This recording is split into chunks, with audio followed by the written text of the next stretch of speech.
Um, and as for those of you who have been with us before, you know that our sort of overarching topic is exploring Christianity in and for the 21st century. So, and our gatherings here have actually become a community of seekers, and we're curious, and we know that this is a safe place to ask questions and to ponder and to wonder, and to borrow a phrase from Jack Caputo, not be afraid of the orthodoxy police. We're engaged in wanting to get a deeper sense of what are we talking about when we talk about Christianity, and what does it or might it have to offer the 21st century. So in just a moment, I'm going to say a little bit about our opening music, and then I will say a little bit more about Christianity in and for the 21st century, and then unpack a little bit the title of this year, which I have chosen to be Through a Glass Darkly.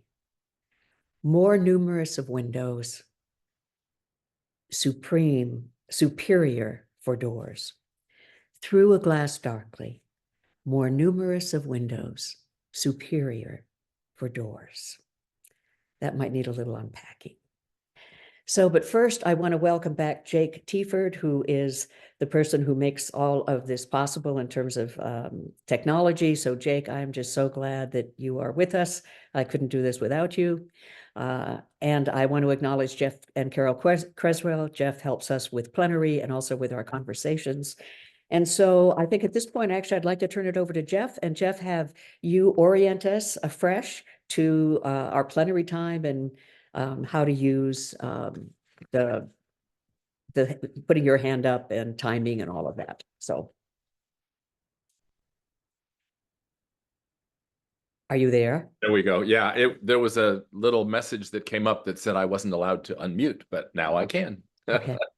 So welcome. You get a dispensation. You get to unmute probably almost any time during our gathering. So that's great. Thanks. Yeah, you bet. You know, first of all, I want to welcome everybody and just echo what Marianne said, how wonderful it is to see people back. It was exciting to get on and see the numbers grow as more and more people joined us. And it was just an affirmation for me of the importance of this community to so many of us. So, Marianne, thank you for bringing us all together. I look forward to another year. A little bit of housekeeping. If you can move your cursor up to the upper right-hand corner of your video picture, you'll see 3 little dots. And if you click on those 3 little dots, and there will be a whole bunch of different options available to you. At the very bottom is one that says rename. You'll see that I've done that and put my name and Carol's name in on my screen and where we're from. So it just says Jeff and Carol from Portland, Oregon. If you wouldn't mind doing that, it would make our plenary a lot easier. Sometimes you're using a computer from work or from some other place or someone else's computer. And so we don't really know who you are when I'm calling on you in the plenary. So if you wouldn't mind clicking on those 3 dots, scrolling down to the bottom of the choices, you'll see rename, put in your first name and where you're from. Then speaking of the plenary, after Marianne has shared with us, we'll have an opportunity for you to respond, to question, to wonder with Marianne. We have learned, I think, through our times here that wondering is what we're all about. That's what we're here for, is to wonder together in a safe community. And so that's our opportunity to do that in the plenary. And if you look again at the bottom of the menu bar in your Zoom, one of the options is to raise your hand. And if you'll just click on that, you'll get a little hand that shows up on your video, and that will alert me to the fact that you would like to share something. It's actually the choice. It says react, and it's a little heart. And if you click on the react heart, you'll see lots of different pictures that you can use to show that you would like to be spoken. And the one at the very first one at the bottom says raise hand. And if you just click on that, I'll just do that to show you. A little hand shows up in the upper left-hand corner. And then you can let me know that you would like to speak or interact with Marianne. So I think that's good for now, Marianne. I'm going to turn it to you. Sounds great, Jeff. Thanks so much. I want to say a little bit about the music and the quotes. Many of you don't tune in until closer to 9:30. That's just fine. And for those who might want to watch this on YouTube or on our webpage, the marcusjborg.org website, you won't hear the music and you won't see the quotes. But this precedes our gathering time at 9:30. And the quotes, most of the quotes are from Marcus. And in this case today, there were 4 quotes from Marcus, which relate to what we're exploring. And then there's one from Gordon Kaufman. So we send out those quotes to our mailing list a couple of weeks after Second Saturday, so that you can take a look at them if you want to, reflect on them, talk about them in a group or whatever. But those quotes, even if you haven't gotten here in time to look at them this morning, you'll get them as one of our mailings. And the music, I choose the music that we enter our time with. And this year, I have selected music that is all instrumental, no lyrics. In the past, very often the music that I choose and the lyrics are messaging or give us some things to think about. But this year, I want to give us a different kind of space. And so I want to say a little bit about the 3 pieces. Actually, you heard 4 this morning. You got a little bonus. But there are 3 pieces that will lead us into our time at 9:30. And I just want to say a little bit about them. The first piece, it's a little over 10 minutes. And it is an instrumental piece by Arvo Pärt, P-A-R-T, P-A with an umlaut over it, R-T. He's 88. He is an Estonian composer of contemporary classical music. He's also a choral composer as well. He was born actually on September 11th, 1935. And since the 1970s, his musical style has been described as relating to the school of minimalism or mystical minimalism, which I think is just an interesting description for what we heard. And this minimalistic style, he was very influenced by Gregorian chant. The 10-minute piece that we hear is called Spiegel im Spiegel, which means mirror in mirrors or mirroring in mirroring. Or mirror in the mirror. And it is, it refers to an infinity mirror where smaller and smaller reflections appear and then recede into an infinity, okay? And in this simple piece, it has a sound of sort of ringing of bells, or maybe even if it had a sound, the sound of mirroring glass. So he wrote this piece when he was 45, just prior to his emigration from Estonia. He wanted to get away from the Soviet threat. And so this piece is has a lot of, I think, wistfulness, and perhaps it's a long goodbye. It's worth noting that when Arvo Pärt was 7 years old, he began experimenting with a piano, and his family had a piano, but the only keys that worked were in the top register and the very bottom register. The middle register was damaged. So in Spiegel and Spiegel, he is able to make full use of the full range of the keyboard. I also want to say that originally this piece was written for piano and violin, but I chose a recording that is piano and cello, and I actually prefer it. I want to share a brief quote of Arvo Pärt, which I find interesting and which we probably will make use of this year. You cannot direct the wind, but you can adjust your sail. You cannot direct the wind, but you can adjust your sail. And in some ways, I think we're going to be exploring this year what it might mean for us to, quote, adjust our sail. So the second piece, it's about 5 minutes long, and it's a solo violin piece written by John Williams. It's played by Ellen Klodova, Klodova. I particularly like this rendition.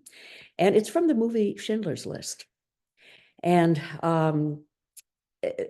despite the fact that Schindler saved so many lives from the Holocaust, he's quoted as saying, "I could have gotten one more person, and I didn't." And this violin piece, in a way, cries that sense of incompleteness and in size too deep for words.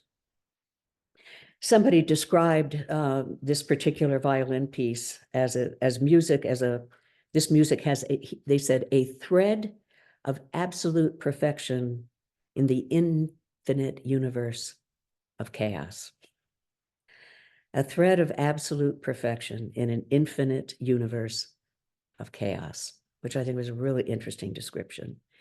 And even though chaos might make us shudder, I also think it's at the edge of chaos where so much possibility can spring forth. The third piece, actually, the piece that you heard today was a variation on a dance motif of Handel's. But the third piece and the final piece to lead us into our time, it's only about 1 minute and 34 seconds. And it's The Comedian's Gallop by Dmitri Kabalevsky. It was a work of 10 small pieces that he wrote for a children's play, which was called The Inventor and the Comedians. We might think of the creator of the rest of us. And the reason that I chose this is because the first two pieces are really quite deep and speak from and to our depths, I think. They're sort of haunting and beautiful.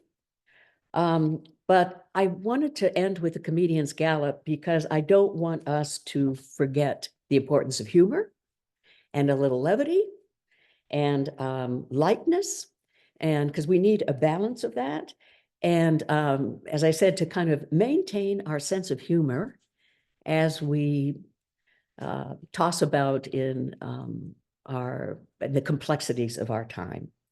So, and I will also tell you that Marcus and I, we actually thought about having The Comedian's Gallop as our procession or recession at our wedding. And I'm actually sorry we didn't use it. Anyway, Arvo Part's Spiegel im Spiegel, theme from Schindler's List, and The Comedian's Gallop. That's the music that precedes our time together. And you can look all of these up on YouTube.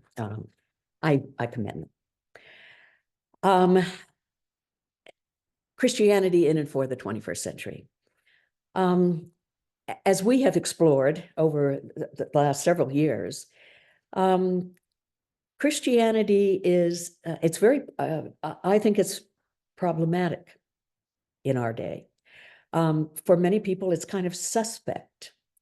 Many of us may feel that in some ways it has failed in its call to do justice and love kindness and walk humbly. The church is obviously in decline, and there are many, many reasons for that. Some may think that it's time for the church to have a revival, but the question is what kind? So in our conversations together this year too, I want to continue to explore what we make of Christianity in and for the 21st century. And for those who may be new to joining us, we are not a group of cultured despisers. I would say, I don't know that all of us consider ourselves Christian anymore, but my sense is that we have not completely abandoned what we sense is the heart of Christianity, and which is the heart of Jesus' own teachings and message, which in brief is love your neighbor as yourself, do unto your neighbor as you would want them to do unto you. And the kicker is, and love your enemy. And there is a radical hospitality that shows no partiality in a lot of the teachings of Jesus. And I think this is really challenging. I think that this call to radical hospitality is, and you know, what does love have to do with it? I think it haunts a lot of us, and we don't want to necessarily abandon that, but we feel that that Christianity needs a revision, maybe we need to not necessarily erase what has come before, but rather to figure out a way to maybe say a lot of what we sense is the heart of, which we intuit is the heart of Christianity, to say it differently, to think about this differently, and not rely so much on creeds and doctrines and dogmas as our explanations, because those are not the things I think that move us in real meaning.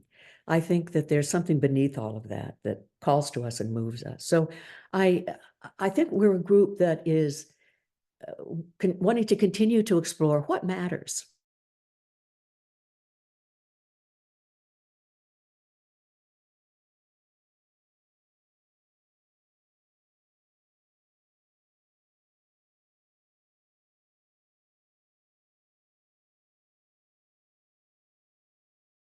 And this awareness,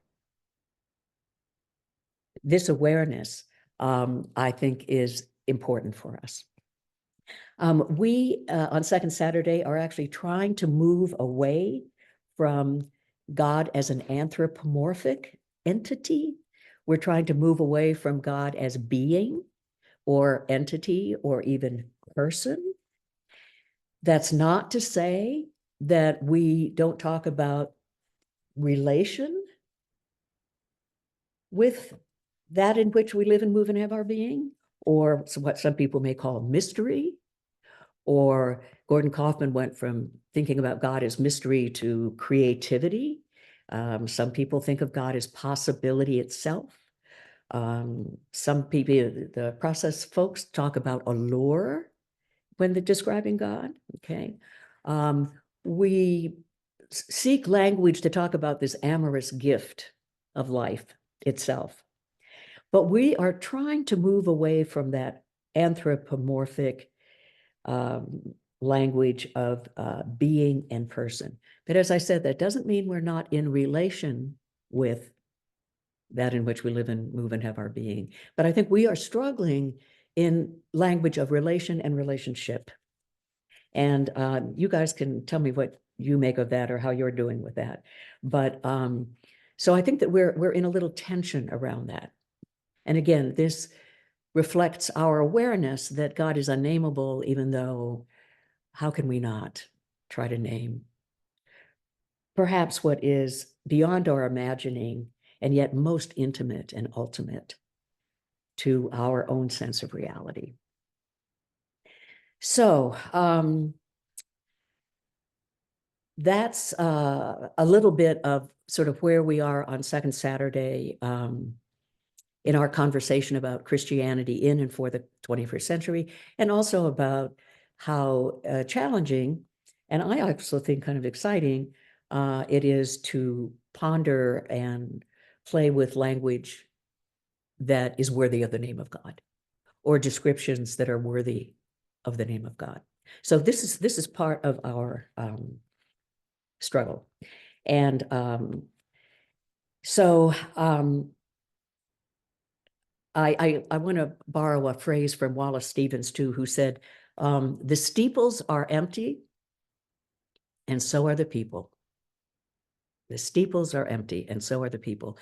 I think one reason that people are empty is that we are longing for a more energized encouragement to get curious about our imagination and our human response to mystery and our existence, to the mystery of being, to the mystery of being alive, to the mystery of being aware.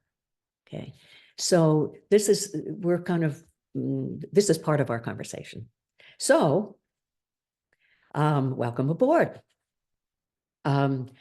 I mentioned in my invitation to this session that I have often referred to us as this little coracle that is venturing into an ever-widening sea. An ever-widening sea is a description of Rilke's. But I was actually curious about coracle. I looked it up just to see, well, how is a coracle described? And to my surprise, this much I knew. This comes out of the Irish and Welsh tradition and Celtic spirituality. But it's a small round boat.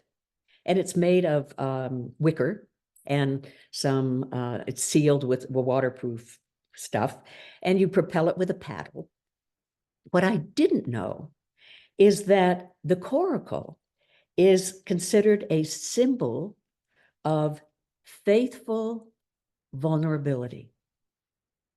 I mean, little did I know when I was thinking about the image of a coracle, little did I know how deeply it was actually speaking to my own intuition about being in a little coracle in an ever-widening sea. So a coracle in the Celtic tradition, it's a symbol of faithful vulnerability.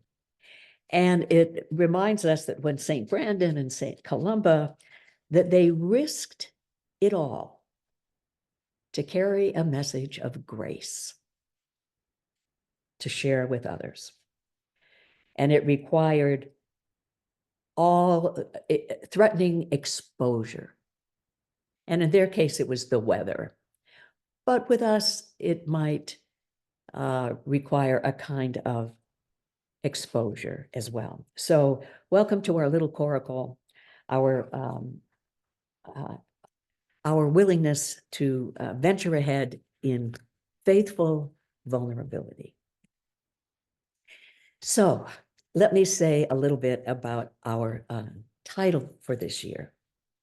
Through a glass darkly, more numerous of windows, superior for doors. As you know, I put together a verse from St. Paul from 1 Corinthians with a line from a poem by Emily Dickinson. And to me, it made sense to put them together. And I think that this title will actually be a useful canopy for us in our explorations this year. So, through a glass darkly. A glass darkly, it could also, that's the King James Version, the RSV calls it a mirror.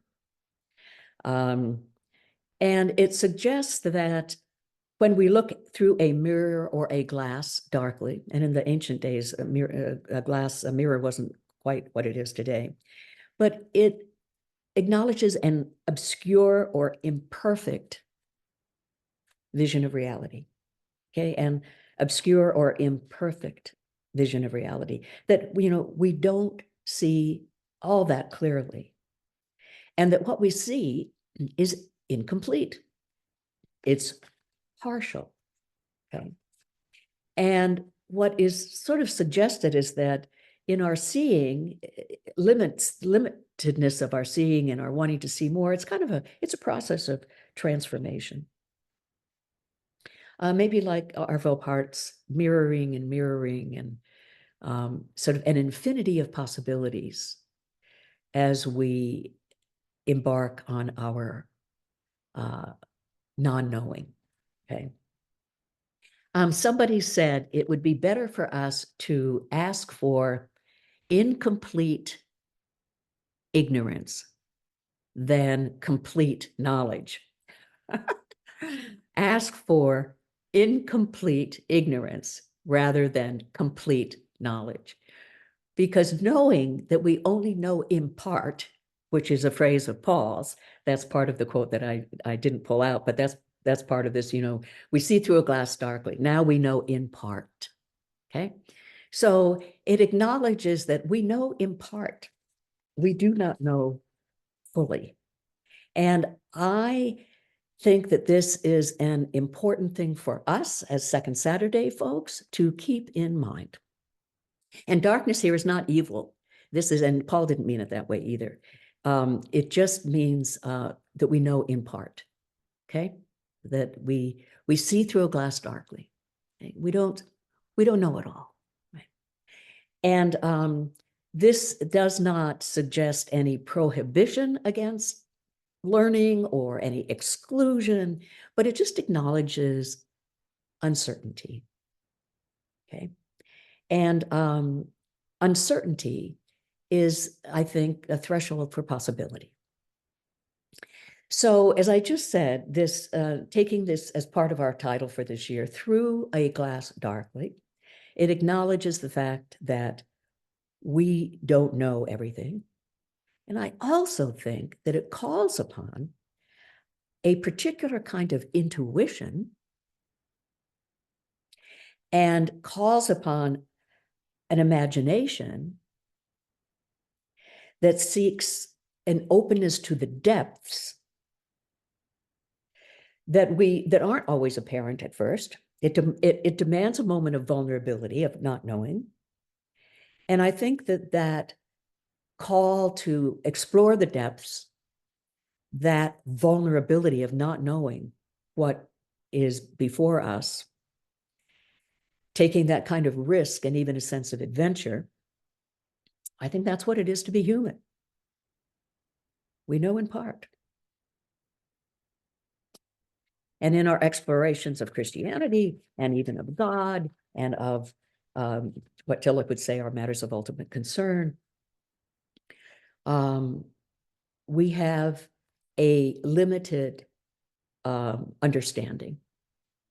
And that in itself is not, in my opinion, is not a negative.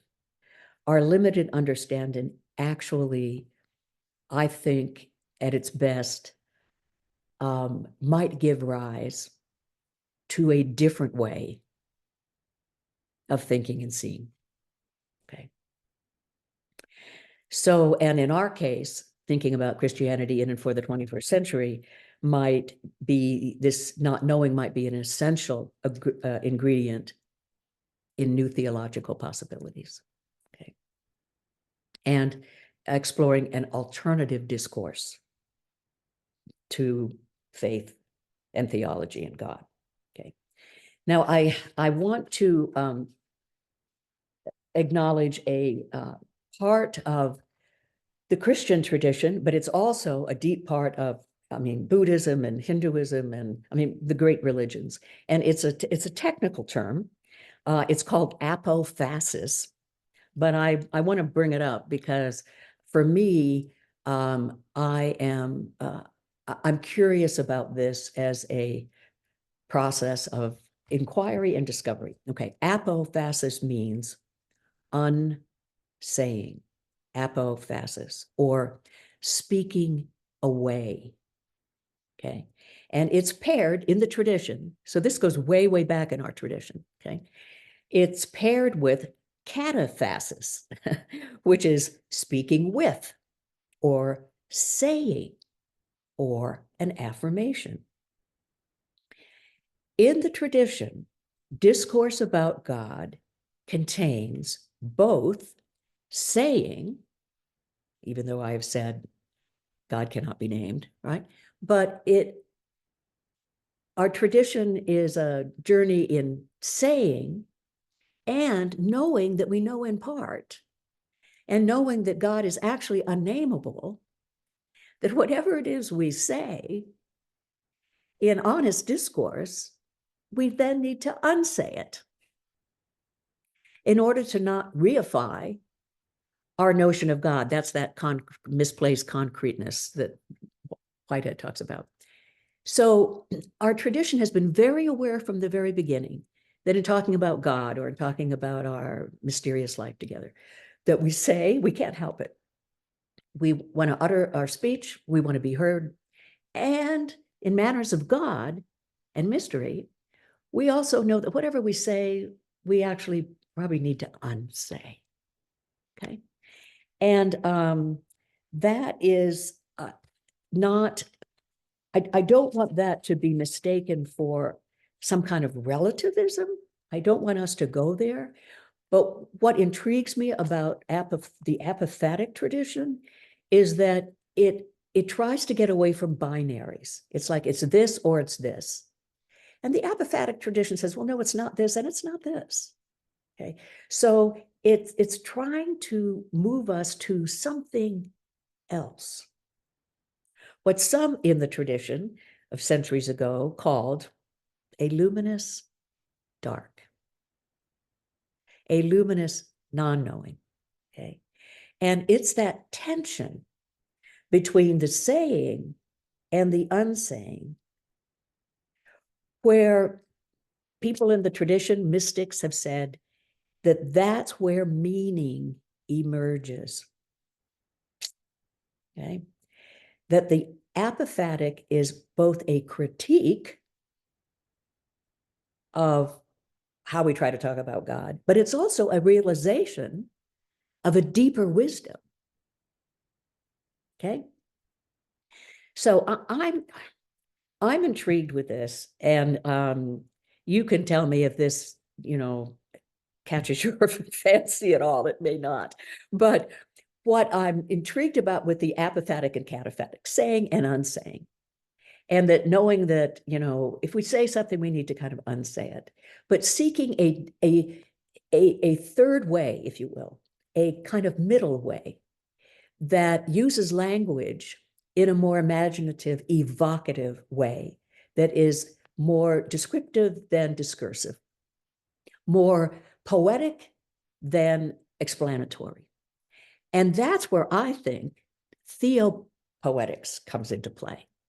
And theopoetics is something also that we've been fussing with especially last year. We'll do a little bit more of that this year.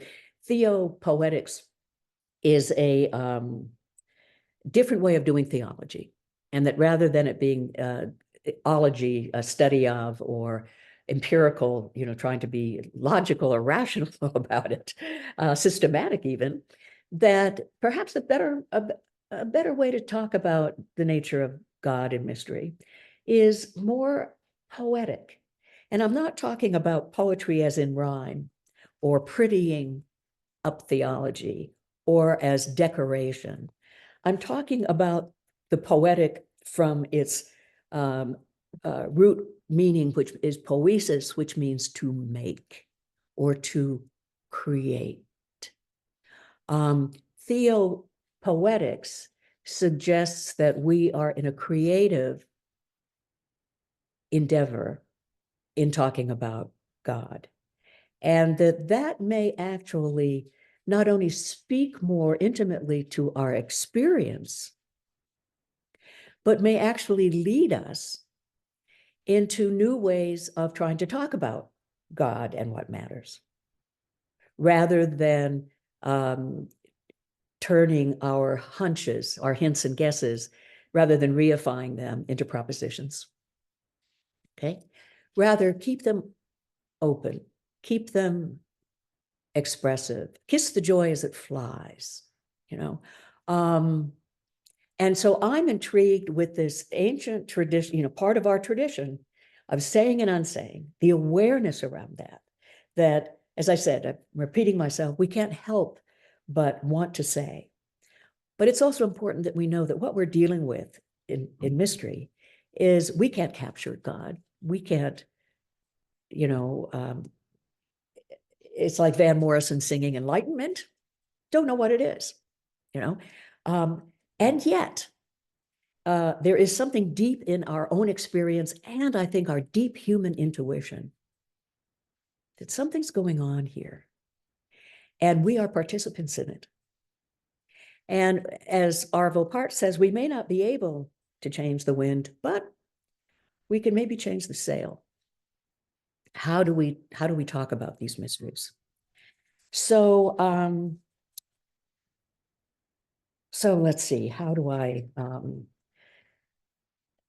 so so that's some of what I'm sort of playing with, and I'd love to know your thoughts about this. Does this connect with you in any way, or is this just sort of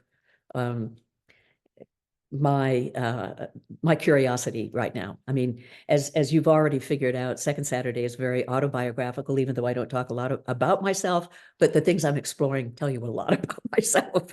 So, and I hope I'm not alone in this journey. I don't think I am. So let me say a little bit about the second part of the title for this year, Through a Glass Darkly, and then Emily Dickinson's More Numerous of Windows, Superior for Doors. Okay. Now, Through a Glass Darkly, I'm speaking of that in terms of our non-knowing, and that we'll never know everything, and that's a good thing. That's a very good thing, I think. Her poem begins, I dwell in possibility. I dwell in possibility, a fairer house than prose. She's actually talking about poetry. More numerous of windows, superior for doors. Okay, I'll say more about the rest of the poem another time. But I love her talking about poetry as possibility. And again, this is the nature of language that is more metaphorical, more symbolic, more analogous than discursive, okay? And that this kind of possibility, and I would say that that possibility is also that edge of non-knowing, okay? Which some may feel is the edge of chaos, okay? But that edge of non-knowing, that's also the place of possibility. And I just love her phrasing, more numerous of windows, dash, superior, dash, for doors, dash. You know, she has dashes all over the place. She doesn't punctuate. She doesn't close things off very quickly, which I think is also illustrative of her way of seeing and understanding. So what I am suggesting with this title of Through a Glass Darkly,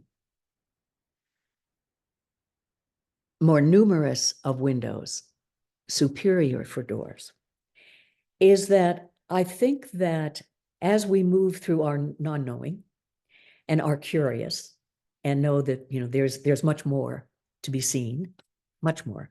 It's perhaps like those infinite mirrors, that we step away. I mean, and by the way, I think of this connecting of the Glass Darkly and Emily Dickinson as more of a threshold than a path. We can play with that, but more of a threshold than a path. And that I am suggesting that we consider stepping away from doctrinal and metaphysical perspective, step into the darkness or luminous dark of non-knowing, unknowing, because I'm suggesting that that is the way through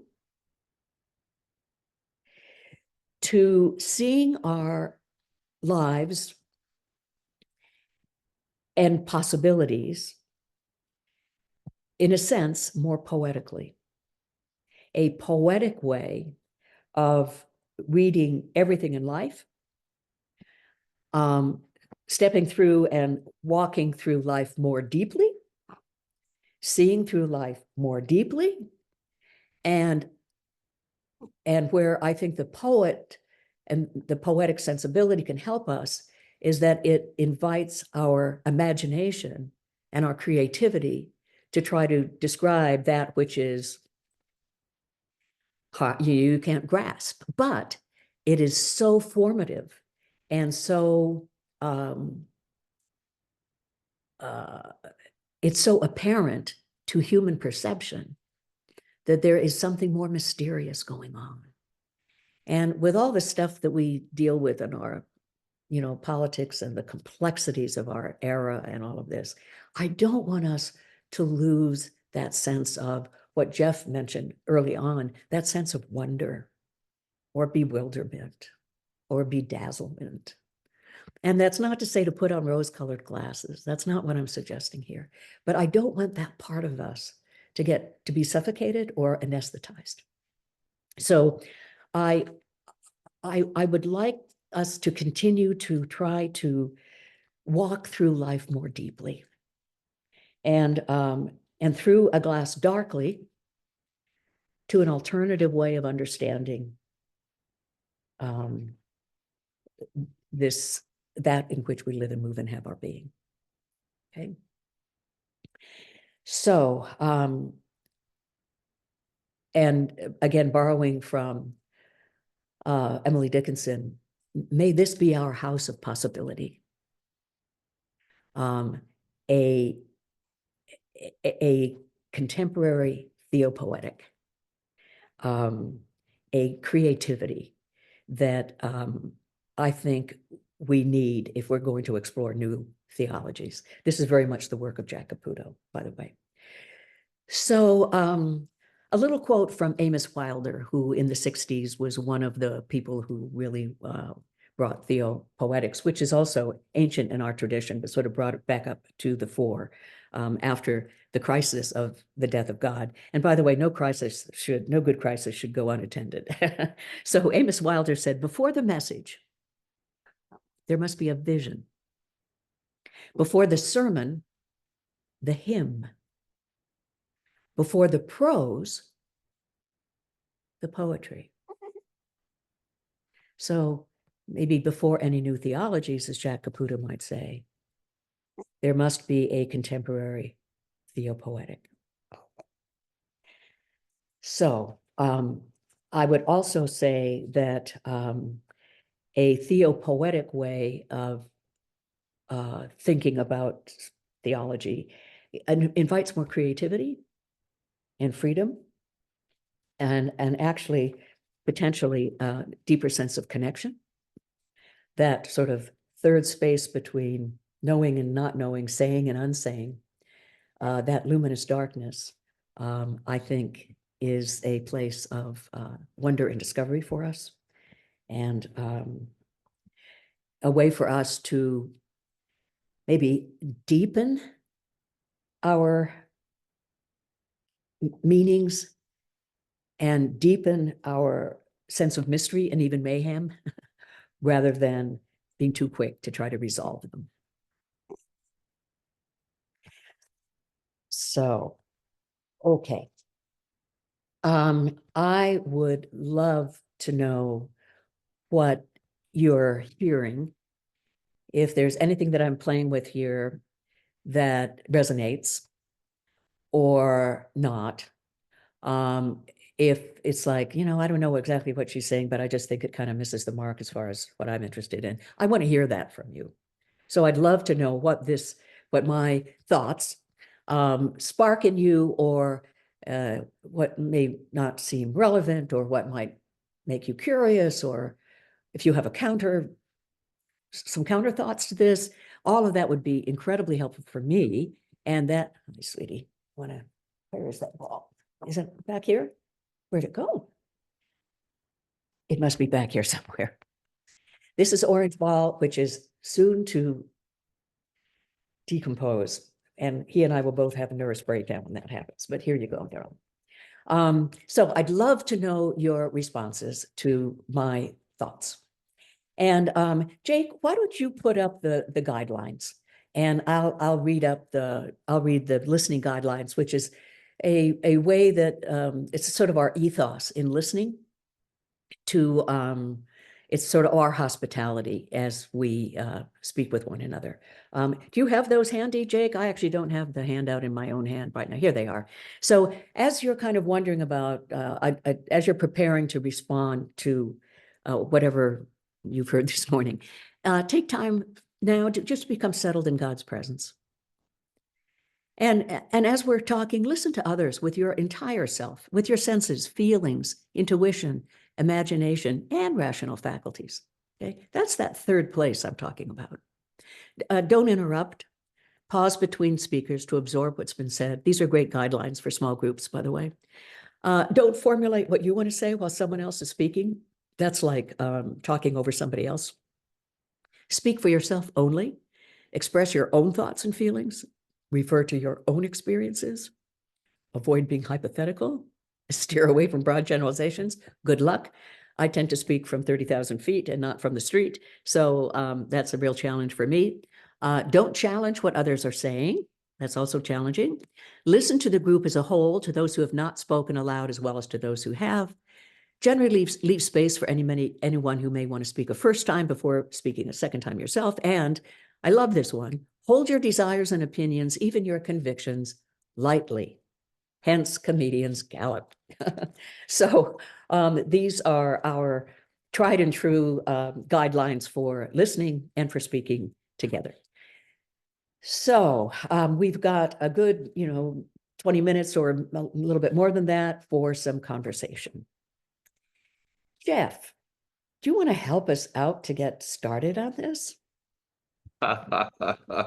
And by the way, I don't look at the chat. So Jeff, maybe you can save the chat for me. So I have no idea if there are any comments in the chat. I will hope to look at them later. But so hello out there.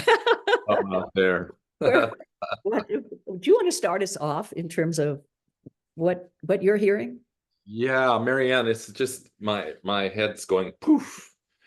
Well, and that's a good thing. Well, okay. That's a good thing. And there are some marvelous, marvelous comments in the chat. And I would really encourage the people who have put some comments here in the chat to consider raising your hand and sharing what you wrote in the chat.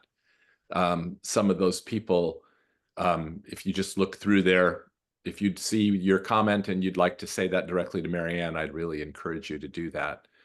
One of the things, Marianne, that really was rising to the surface for me as I listened to what you were sharing was the idea that for us to take in the idea of saying, unsaying, knowing and unknowing requires great humility. And humility keeps the door open. Nice. Humility keeps the door open.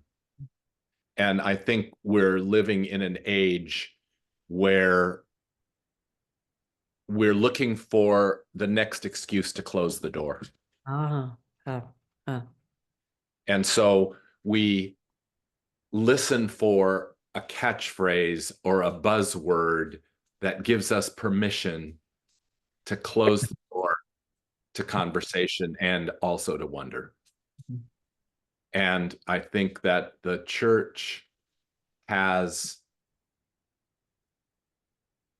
backed itself into a corner by insisting on dogma and, propositions which we rigorously defend. We think that's our job. Because we think that's our job. Whereas our job is to, with humility, point to the mystery. Okay. And that's a very different approach than what the church has chosen thus far. So if we're really thinking about Christianity in and for the 21st century, I think we need to change our course. And so the things that you're sharing with us, knowing and unknowing, saying and unsaying, to me, the saying and the unsaying is, I say it with the humility of, this is where I am now. I'm persuadable. And the other thing is, I think that the gift of theopoetics is that it's more numerous of windows, superior of doors. Right. We're allowed to look at the thing from different perspectives and, include it all. Instead of saying, no, it's this, not that. It's more often this and that. So something else. It may be something else. Exactly. So the hands are going up all around me, Marianne. So I think I love what you're saying, and I love your emphasis on humility, because that's also what it means to be human. It is. rather than the Queen of Hearts who just says, off with your head, you know? It's like, Right. forgot. Right. So that humility, I think that's, thank you for underscoring that. Yeah. I think that's what's being required of us, to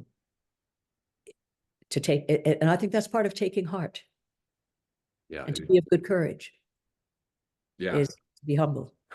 Yeah. I do too. I do too. Thank you, Jeff. Marianne, I think before I call on the hands, there was a comment in here that I thought was really powerful that I wanted to actually read out. It's from Andy Rosane in Washington, and he says, artists use something called a black mirror, a piece of glass painted with asphaltum on the back side, then flipped to the glass side.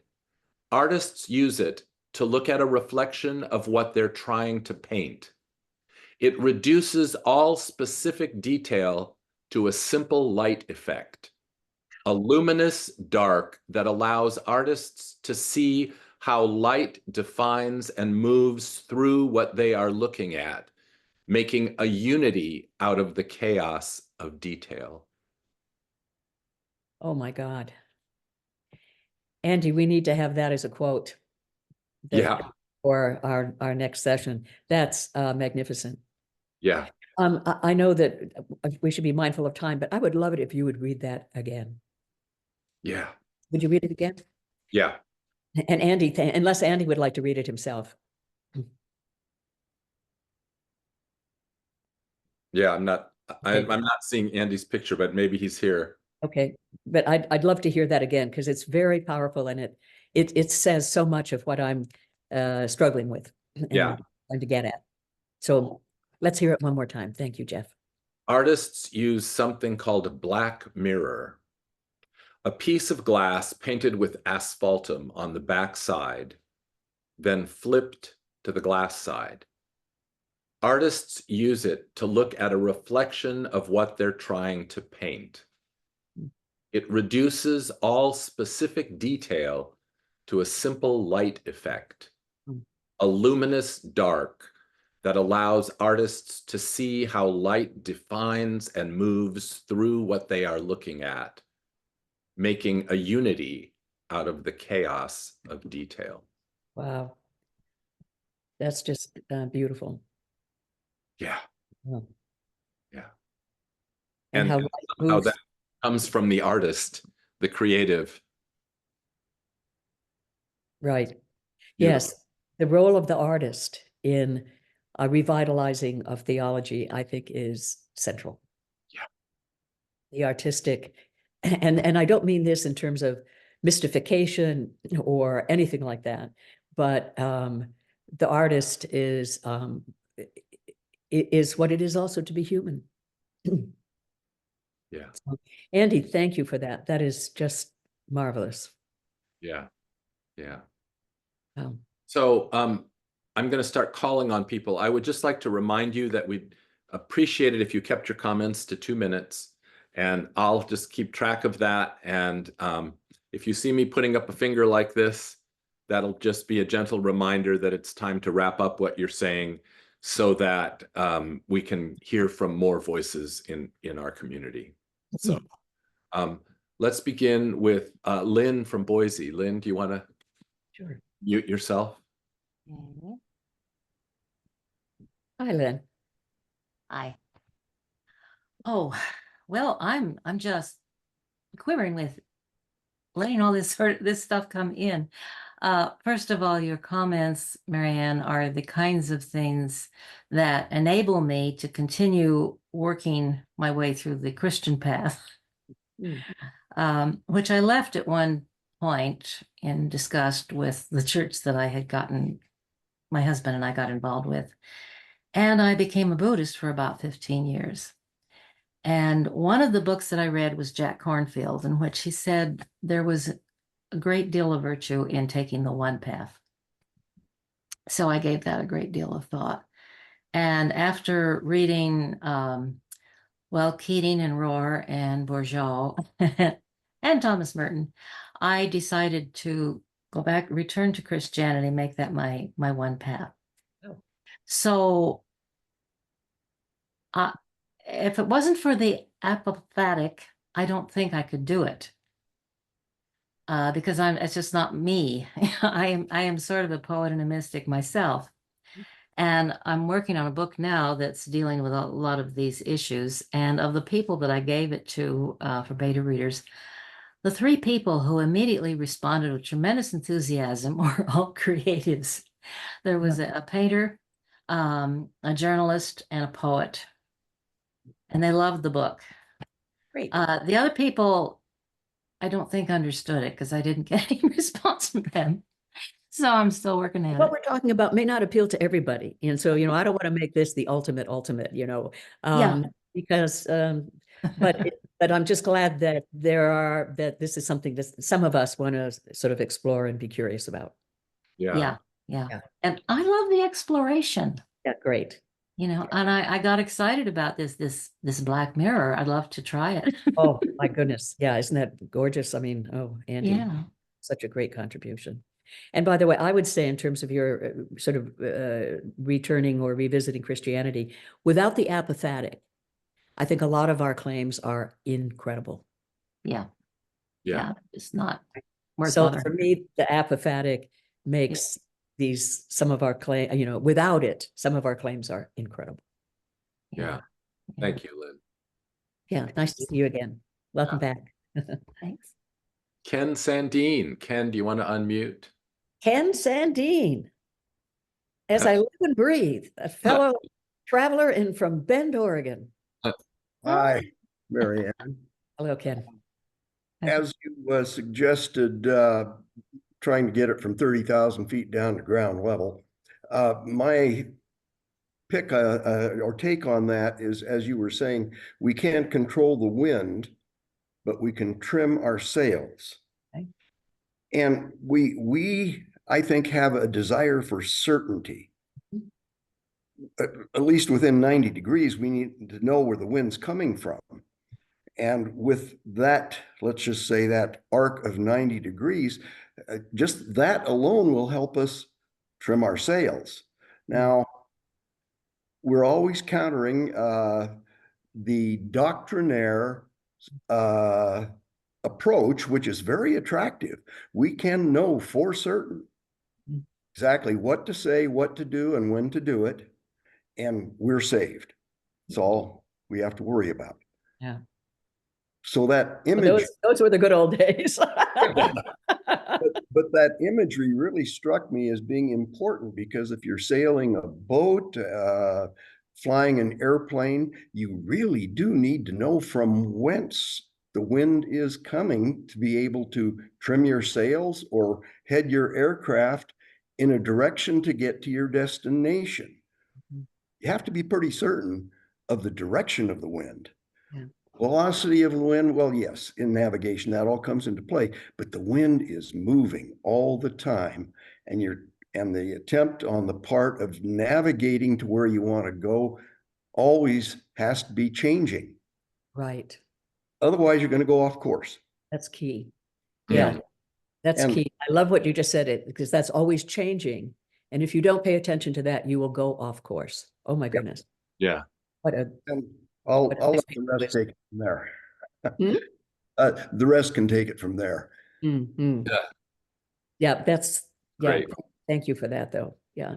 This reminds me a little bit about talk of the spirit.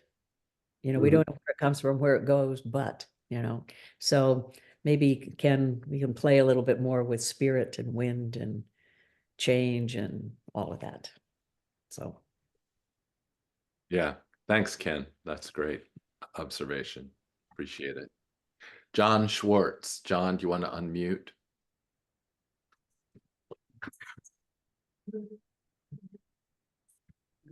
Good evening, good morning, good afternoon, all. Right. Two thoughts come from, as an amateur astronomer. If you want to see a fairly dim star, use your peripheral vision. If you directly look at it, you won't be able to see it. But if you look nearby, it will appear. I love it. And the other piece is the opening image. As a galaxy, I take it it's probably the Andromeda galaxy, which is overhead in the night sky now. It's very faint. You only see the central core. It's a bright fuzzy patch, looks like a piece of lint against the dark sky. But if you could see the full extent of the galaxy, as large telescopes do, it would be 6 times larger than the moon. Wow. Wow. So imagine when you're looking at the night sky, that image that you chose, and imagine to project it on the sky with a size 6 times the size of the moon. And that's about what the size that you're looking at. Yeah. Love it. Love it. Yeah, and thank you for reflecting on the image. Because I think that kind of captures a little bit about looking through a glass darkly. Superior for windows and, for doors. Yeah. Thank you so much. Yeah, thank you, John, for that Image. perspective. Yeah, thank you so much. Yeah. Thanks, John. Jel, do you want to unmute yourself? Hi. Yeah, when you were talking about, Jel, you're really soft for some reason. oh, Little faint. Yeah. something away from my mic. Is that better? That's Yeah, better. much better. Something blocking my microphone. Anyway, when you're talking about this, it sort of reminded me of science. We know what we know, but with humility, we know that we don't know the whole thing. That's what drives us to find out more. So I think we should have to be confident in knowing that we don't know everything. Exactly. And so we adjust our sails to the further insights that others bring us. And we put this together. Science is a method of arriving at a truth. So, Newtonian physics worked fine when we were on the macro scale, but we needed something like quantum mechanics to understand it on the micro scale. And now I was just reading something about that electrons really aren't particles, they're little waveforms. It's like we're all little waveforms put together interacting. And we got to really apply that to all of society. We are all little waveforms interacting with each other. Yeah. And we've got to learn to accept that some edges are rough, some are smooth, some we won't understand. But in trying to understand, to come to grips with this mystery of us, God, society, and where we fit in, you just got to, I like that thing, adjust your sails to the wind. Don't try to make the wind change. It's like the king who brought his throne to the edge of the shore and commanded the tide to go out, and he got little feet, wet feet. There are certain things you cannot control, and just learn to control the way you react. Yeah, nice, Jill. Yeah, and I love your emphasis on we're all interconnected. We're all interconnected. That's kind of mind-boggling, isn't it? Yes. That's the good news, bad news, But we're all interconnected, yeah. There's a way we can shift our perspective and our understanding about this. I would love to think that it will change a little bit about how we treat one another. I certainly hope so. I hope so. Yeah. Thanks a lot, Joe. Thanks so much, Jill. Nice to see you. Thank you for being back with Second Saturday. Yeah. Yeah. Kate Gibbs, nice to see you again. Welcome. My favorite Canadian. And as Kate knows, Canada's my plan B. Can you unmute? There we go. Hello, everyone. Hi, Kate. Hi, Kate. It's good to see you. You I was too. wondering if that would help you remember. Well, Jeff said where you're from, so. Oh, I just- definitely remember. Yes, no, yes. trying to wrap my head around what you just said. Me too, by the way. I'm fussing with this myself. It is really good to see you, and I hope you had a great summer, nice break. Leon, some beautiful descriptions today.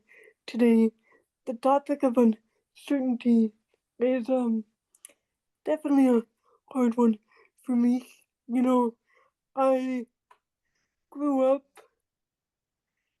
I loved history, especially the Second World War.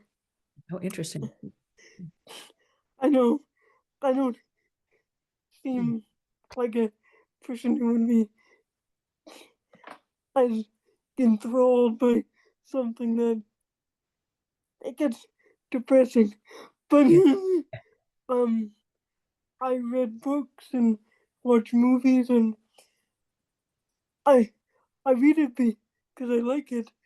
But I also, with social media and with everything going on in the world, you feel like to have empathy, you have to know everything. And because, when you're talking to a group of adults who I've been around a lot, that's another story, but I wasn't around kids, I was around adults a lot because couldn't keep up with the little kids. But I was around adults a lot, and I always wanted to sound smart or sound like I knew what I was talking about. But the problem with that is, you start getting interested in the Second World War and history and everything that happens in the news, and you get well, and it's gotten to the point where I've developed a little anxiety, like a lot of people have, and mine feels quite dramatic, and so I guess what I'm trying to say is sometimes not knowing can give a person like a sense of peace. And Nice. But you just, what, I'm Canadian, but what is happening in the States, I feel like I have to know, and if it's not gonna turn out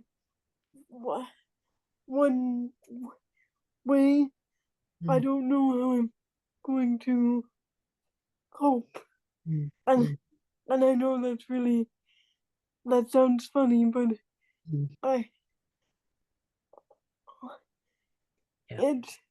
it's not even my own country, and these thoughts come into my head, and when you know stuff, you label people, and you don't know who is on what side, and so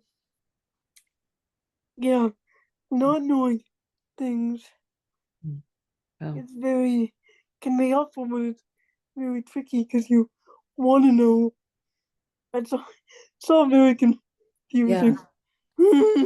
Yeah, I can relate so much to what you're saying. And I think in our Western culture, and certainly in the States, to know stuff or to be a know-it-all, or, that's kind of, that's heralded, that we're supposed to know stuff. We're supposed to know everything.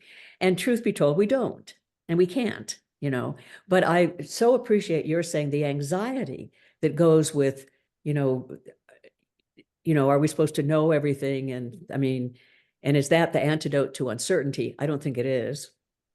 But that sense of that, what Jeff was talking about with humility, it's like, no, we don't know everything. And I love the fact that you can kind of rest a little bit in that. It's like you said, that can actually give us a little sense of peace. It's like, this is bigger than we are, and we're part of it, but we don't, we can't come up with all the answers. Maybe together we can move in a way that's more life-giving. We can hope for that. And I so appreciate your empathy for us.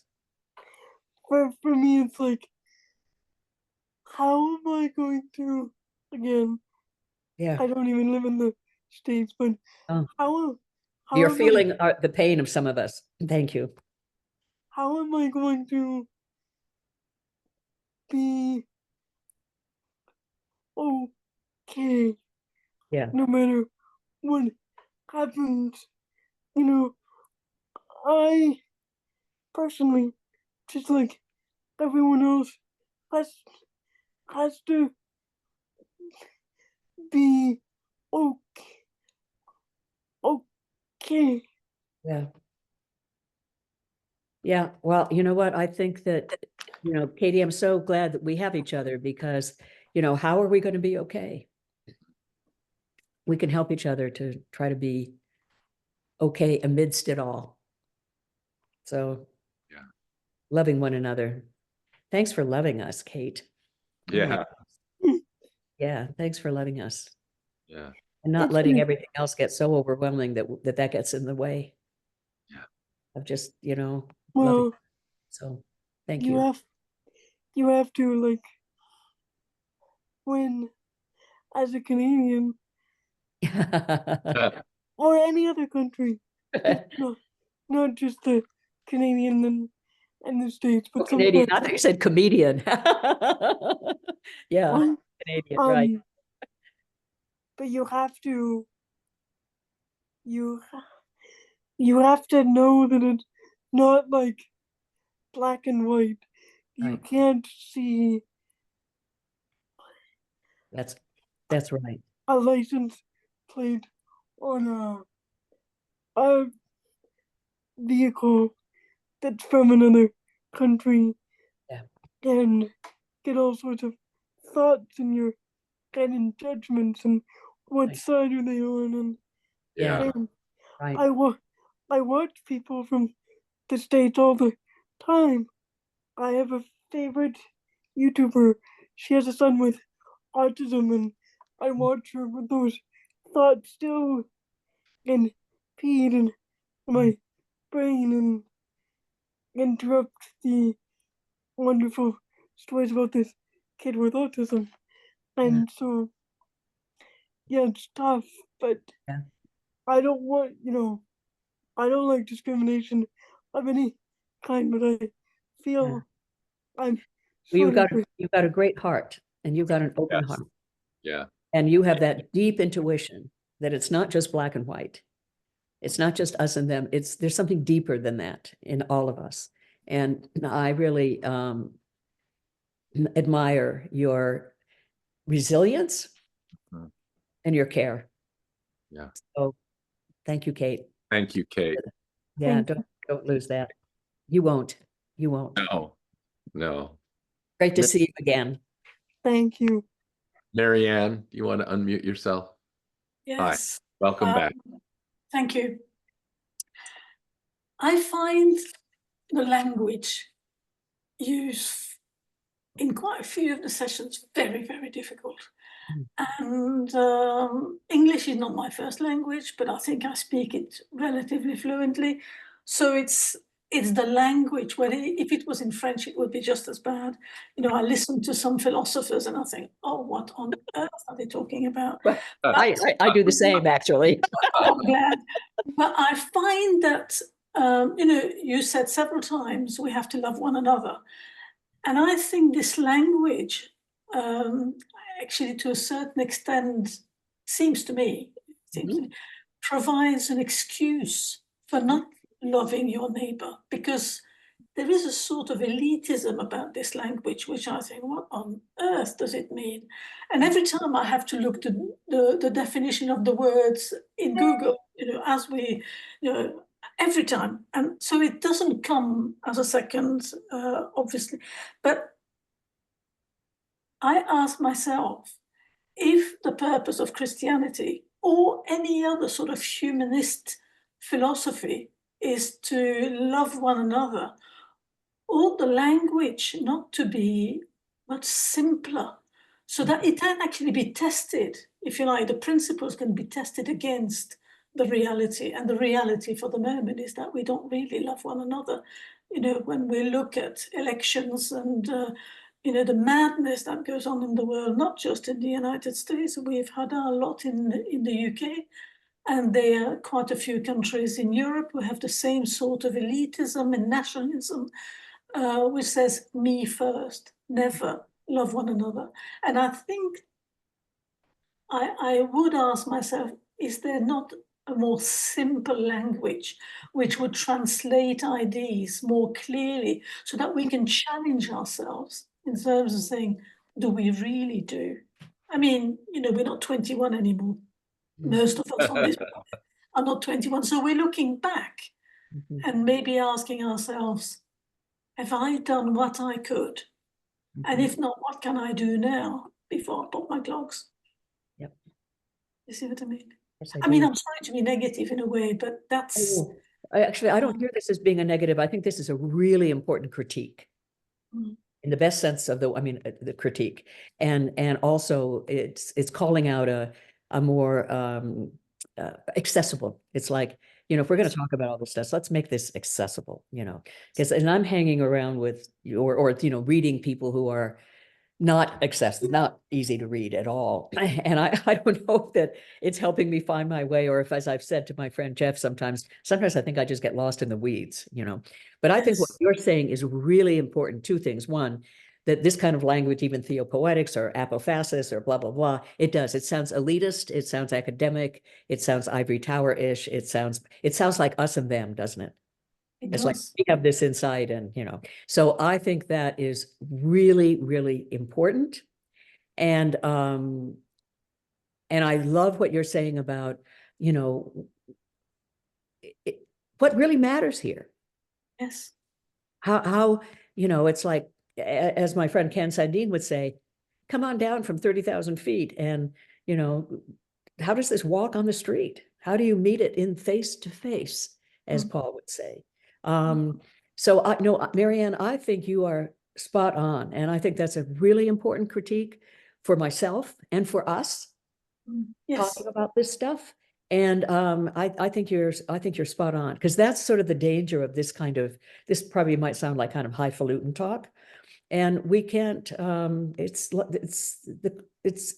life is too short for that. There is a French proverb that says, what is clearly understood can be clearly explained, and words to explain it come easily. These are not easy words. I mean, it's okay for a congregation of theologians who want to discuss, you know, theological philosophy. Yeah. Most of us are not. Most of us are not. And I am actually not one of those. Let me say a little plug for my beloved husband. This was one of the things about Marcus. Marcus would have walked out of this session. I know him well. He was very clear. He would have walked out at about, you know, place 12 minutes in.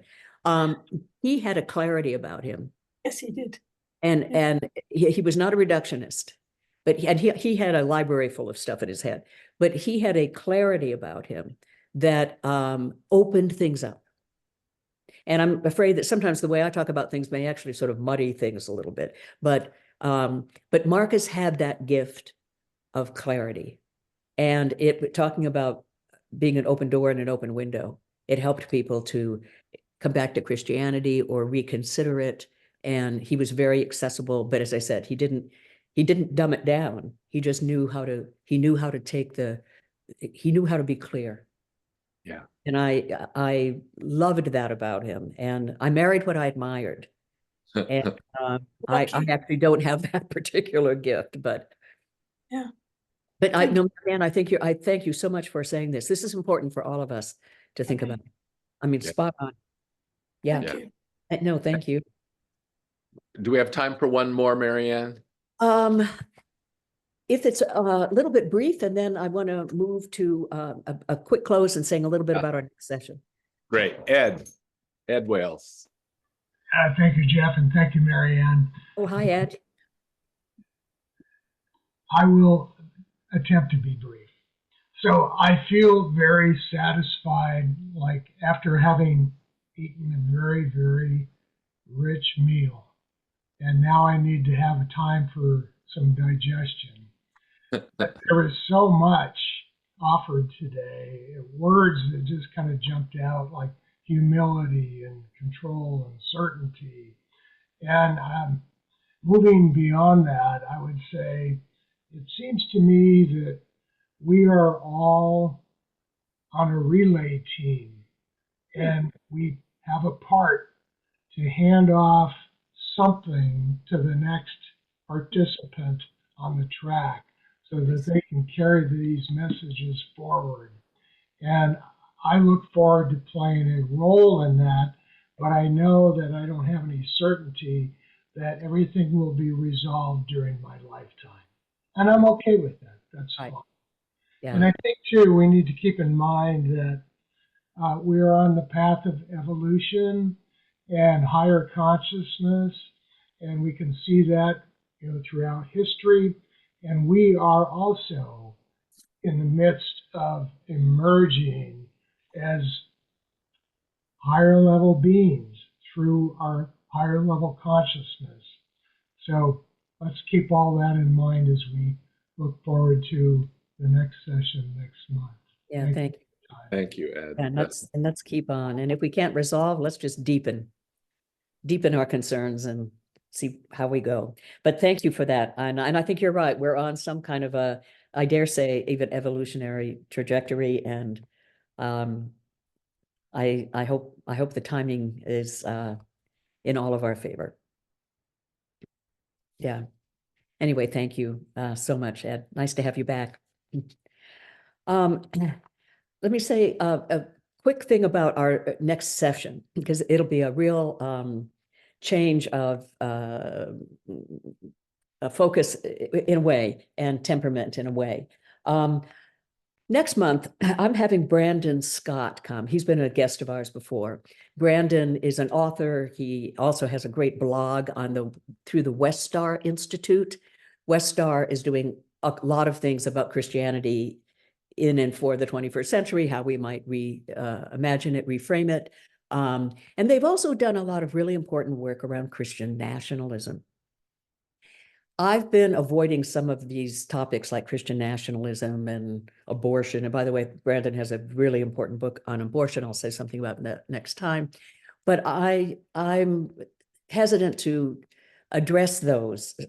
However, I think that I have sort of dismissed Christian nationalism and white Christian supremacy because I just think it's ridiculous.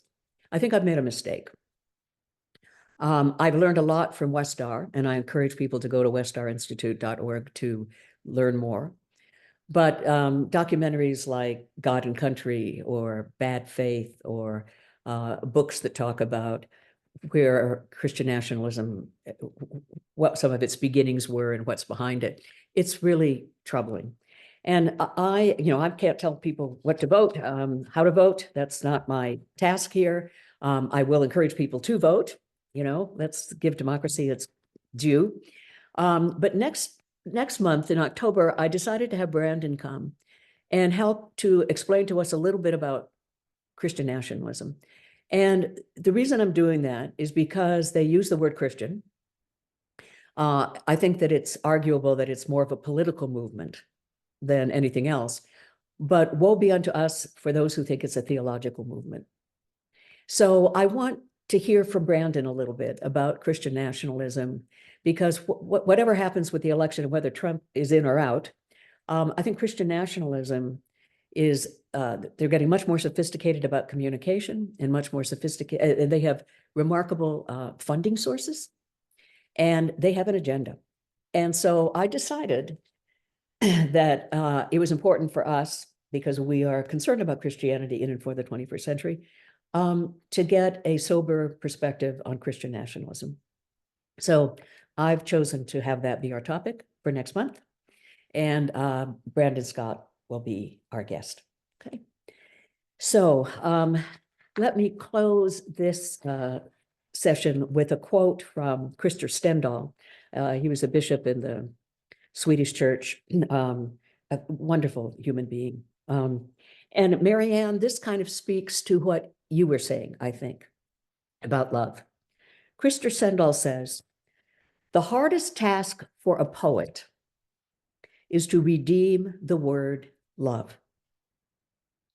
For it has suffered inflation in all realms of discourse, not the least theological. So I don't want love to be a either an excuse or a too quick a remedy. I think that that's something we also need to talk about as a community. So Christer Stendahl, the hardest task for a poet is to redeem the word love. For it has suffered inflation in all realms of discourse, and not the least theological. In a way, love is our fragile craft in both senses of the word. Thank you so much for being together here today for this conversation. For those who can stay, we'll have a little coffee time, sans coffee, but we'll have a brief time for those who want to stay and connect a little bit. That would be fine. Otherwise, I look forward to seeing you next month, October 12th, and our guest will be Brandon Scott. And in our own way, we will continue our conversation about Through the Dark Glass. So, thank you.